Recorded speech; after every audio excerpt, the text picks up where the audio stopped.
திருநெல்வேலி நெல்லையப்பர் கோயில் சிறப்புக்குரியது. உலகை காக்க காந்திமதி தேவி சிவபெருமானை நோக்கி தவம் செய்தாள்.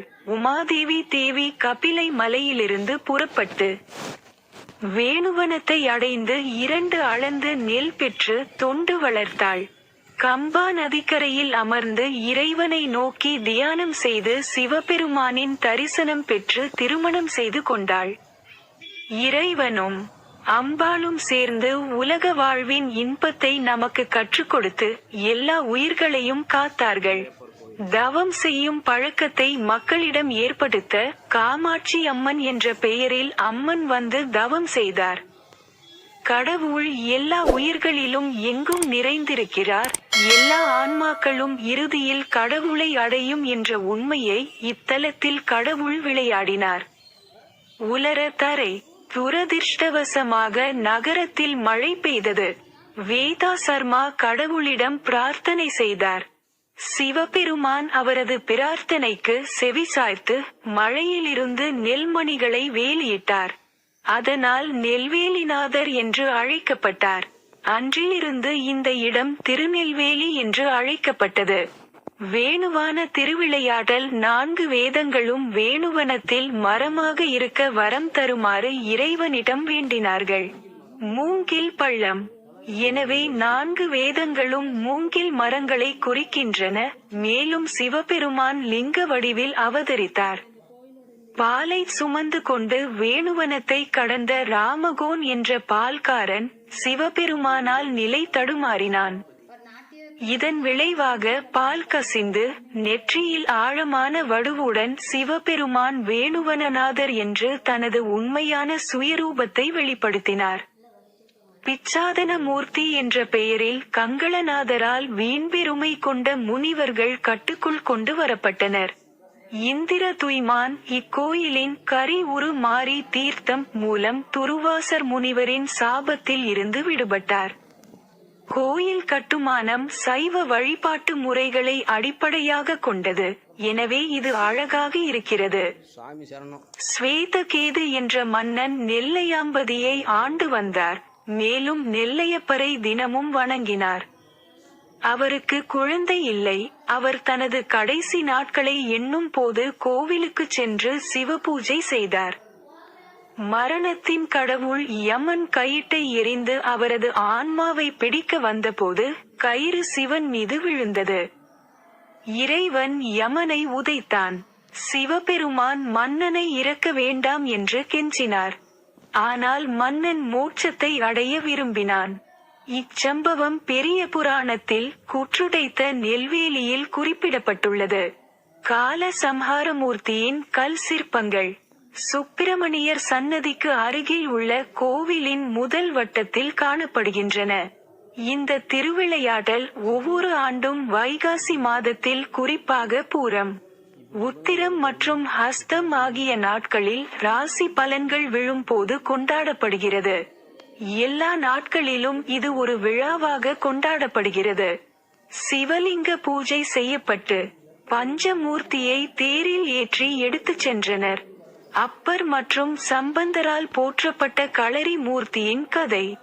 கடவுளிடம் தங்களை ஒப்படைப்பவர்களுக்கு மரண பயம் இருக்காது என்ற உலக உண்மையை வலியுறுத்துகிறது.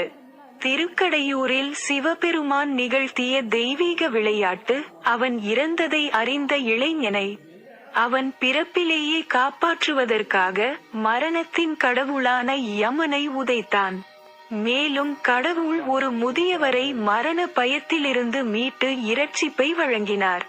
காந்திமதி தேவி தொண்டு செய்து நெல்லையப்பரை மணந்ததால் நெல்லையப்பர் கோயில் திருக்கடையூரை காட்டிலும் சிறந்ததாக விளங்குகிறது.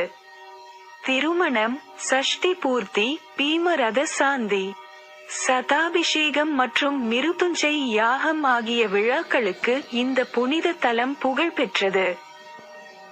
ஊஞ்சல் மண்டபம். இந்த மண்டபத்தில் உள்ள 96 தூண்கள் 96 தத்துவங்களை குறிக்கின்றன. திருக்கல்யாணத்திற்கு பிறகு இந்த ஊஞ்சலில் கடவுளும் அம்மனும் மகிழ்ந்தனர் மற்றும் ஒவ்வொரு ஆண்டும் வளைகாப்பு நிகழ்ச்சிகளும் நடத்தப்படுகின்றன. யாழி சிற்பங்கள் மிகவும் சிறப்பு வாய்ந்தவை. இந்த மண்டபம் கிபி 1635 சேரகுளம் பிராரி பெருமாள் பிள்ளையால் கட்டப்பட்டது. சோமவார் மண்டபம் இது கோயிலின் வடக்கு பகுதியில் அமைந்துள்ளது. கார்த்திகை சோமவாரத்தின் போது இந்த மண்டபத்தில் பஞ்சமூர்த்திகளுக்கு சிறப்பு அபிஷேகம் செய்யப்படுகிறது. நவராத்திரி பூஜைகளும் இங்கு நடைபெறும். இது 78 பெரிய தூண்களை கொண்டது.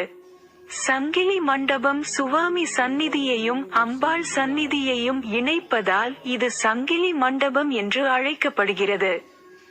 1647 வடமலையப்ப பிள்ளை இந்த கோவிலின் நெடுவரிசைகளை கொடூரமான குரங்கு, வாலி, சுக்ரீவன், புருஷமிருகம், பீமன், அர்ஜுனன் சிலைகளால் அலங்கரித்தார். மணிமண்டபம் மணிமண்டபத்தின் நடுவில் தொங்கும் மணி என்பதால் அதன் பெயர் வந்தது. இது நின்ற பார்ப்பான் நெடுமாறனால் கட்டப்பட்டது.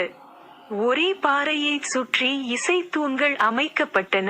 இது அடிக்கப்படும் போது தனித்துவமான சுருதிகளை உருவாக்குகிறது. மரத்தகடுகளில் சரியான ஒலி உற்பத்தி செய்யப்படுகிறது.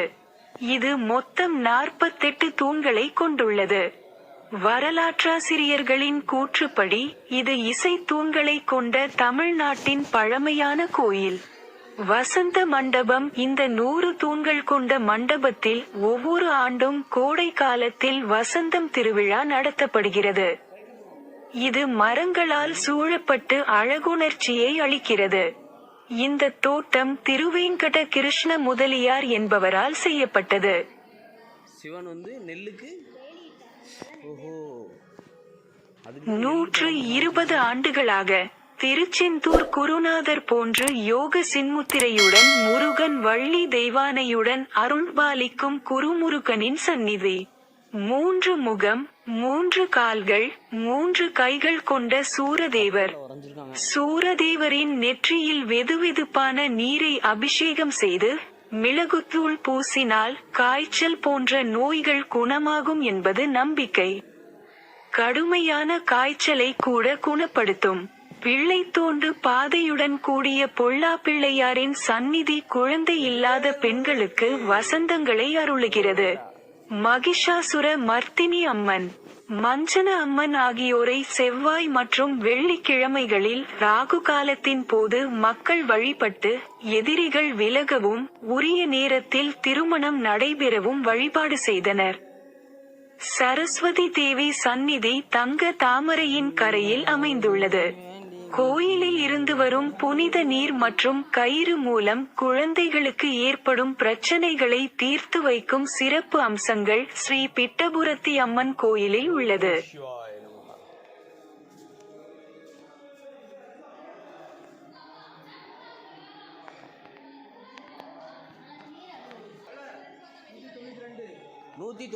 தூணா 192 தூணு.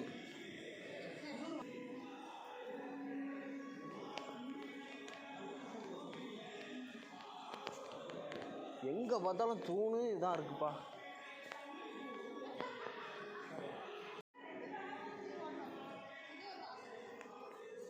ராஜ விநாயகம் கோபுரம்